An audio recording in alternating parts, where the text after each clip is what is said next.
Hello students, welcome back to my channel. I am Nikita, your maths teacher. આપણે શીખી રહ્યા હતા ધોરણ 10 નું ચેપ્ટર નંબર 13 આંકડાશાસ્ત્ર, જેમાં સ્વાધ્યાય 13.1 માં દાખલા નંબર 8 આપણે આજે કરવા જઈ રહ્યા છીએ.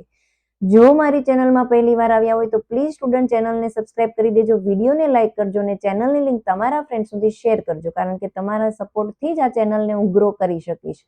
તો આવો આપણે મધ્યક શીખી રહ્યા છીએ સ્વાધ્યાય 13.1 માં, જેમાં આપણે શીખતા શીખતા આજે દાખલા નંબર 8 સુધી પહોંચી ગયા છીએ. તો તમારી પાસે દાખલા નંબર 8 કંઈક આવી રીતનો છે કે એક વર્ગની સમગ્ર સત્રની 40 વિદ્યાર્થીઓની ગેરહાજરી યાદી વર્ગ શિક્ષક પાસે છે.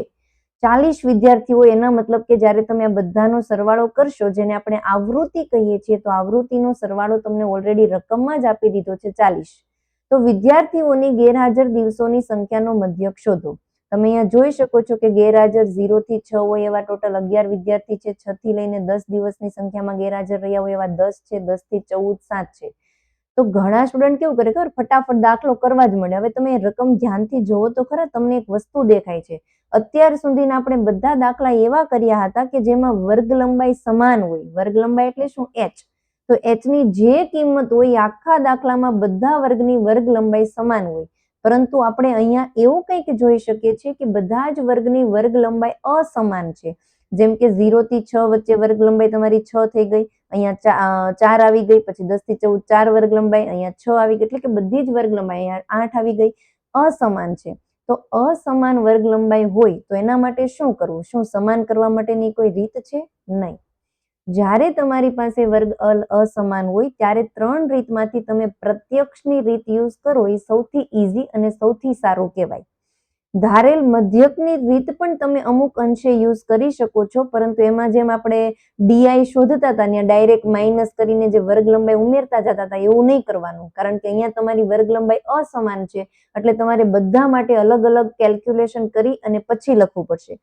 પરંતુ વર્ગ લંબાઈ જ્યારે અસમાન હોય ત્યારે પદ વિચલનની રીત તો શક્ય જ નથી. કેમ નથી? કારણ કે સૂત્ર જુઓ તમે. જ્યારે એક મિનિટ હું ઇંક લઈ લઉં. આપણું સૂત્ર શું છે? જ્યારે આપણે પદ વિચલનની રીતથી મધ્યક શોધવો હોય તો એક્સ બાર નું સૂત્ર છે a વત્તા સિગ્મા એફઆઈ યુઆઈ ના છેદમાં સિગ્મા એફઆઈ ગુણ્યા h. એટલે કે વર્ગ લંબાઈની આપણે જરૂર છે, પરંતુ અહીંયા તો વર્ગ લંબાઈ બધી જ અસમાન છે, તો h ની જગ્યાએ તમે મૂકશો શું? એના માટે પદ વિચલનની રીત યુઝ નહીં થાય જ્યારે તમારી વર્ગ લંબાઈ અસમાન હશે.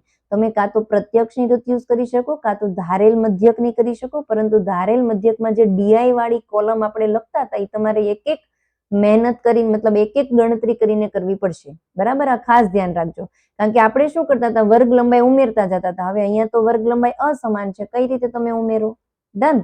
તો ઈઝી પડે કે તમે પ્રત્યક્ષની રીત યુઝ કરો, પણ પ્રત્યક્ષની રીત આપણે જો સંખ્યા નાની નાની હોય, જેમ કે 11 10 7 4 બધી નાની નાની સંખ્યા છે, એટલે કે એનો ગુણાકાર કરવો ઈઝી બનશે, તો આપણે એ જ રીતનો ઉપયોગ કરીશું.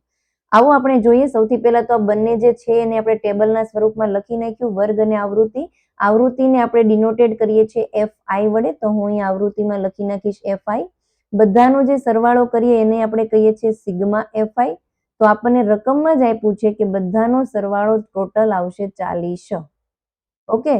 નેક્સ્ટ કોલમ તમારી કોઈ પણ રીત હોય, તમારી નેક્સ્ટ કોલમ આવે મધ્ય કિંમત શોધવાની, જેને આપણે એક્સ આઈ તરીકે ઓળખીએ છીએ. તો અહીંયા આપણે શોધીશું મધ્ય કિંમત, જેને કહીએ છીએ એક્સઆઈ. કઈ રીતે શોધીએ છીએ? વર્ગની અધસીમા વત્તા વર્ગની ઉધ્વસીમા છેદમાં 2. તો અહીંયા 0 વત્તા 6 થાય ને 6 ના છેદમાં 2, એટલે કે 3 દુ 6, તો 3 આવી ગયું. અથવા તો તમે કરી શકો કે જે વર્ગ છે એની એક્ઝેક્ટ મધ્યમાં આવતી કિંમત લખવાની. તો 6 થી લઈને 10 ની એક્ઝેક્ટ મધ્યમાં આવતી કિંમત તમારી થશે 8. નેક્સ્ટ 10 થી 14 વચ્ચે 12. 14 થી 20 ની મધ્ય કિંમત તમારી થઈ ગઈ 17. 20 થી 28 માં આવશે 24.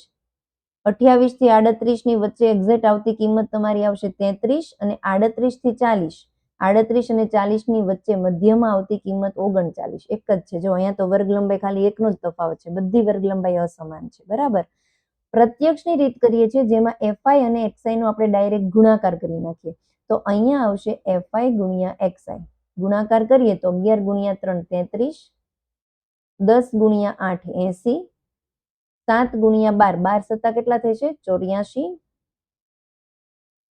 17 ચોક આવશે 68, 24 ચોક ચોકે ચોકે 16 નો 6 વધી 1 4 દુ 8 ને 9 96, 33 તેરી 99 અને 39 એકા 39.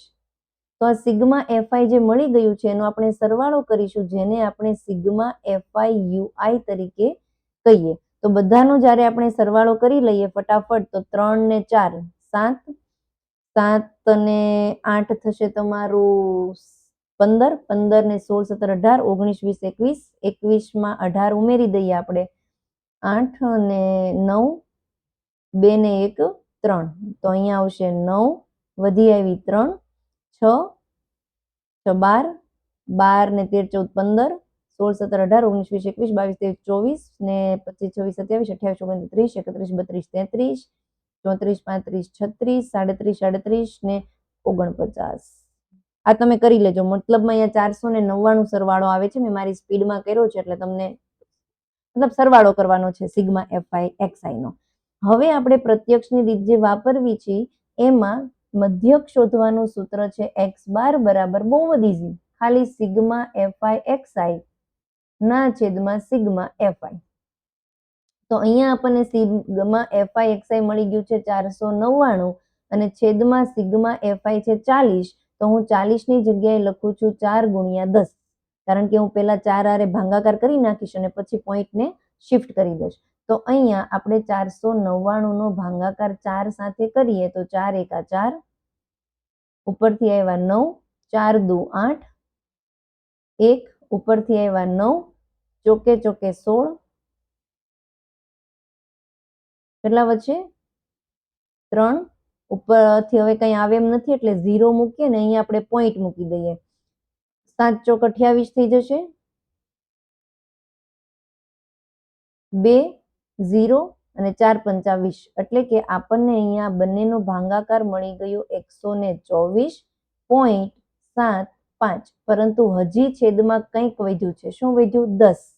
તો 1 0 છે, એનો મતલબ આ જે પોઈન્ટ છે એ ડાબી બાજુ એક વાર જશે. જો 2 0 હોય તો 2 વાર જાય, તો અહીંયા પોઈન્ટ આવી જશે 4 ની આગળ, એટલે કે તમારો જવાબ આવી ગયો 12.475. આ આપણને મળી ગયું એક્સ બાર મધ્યક.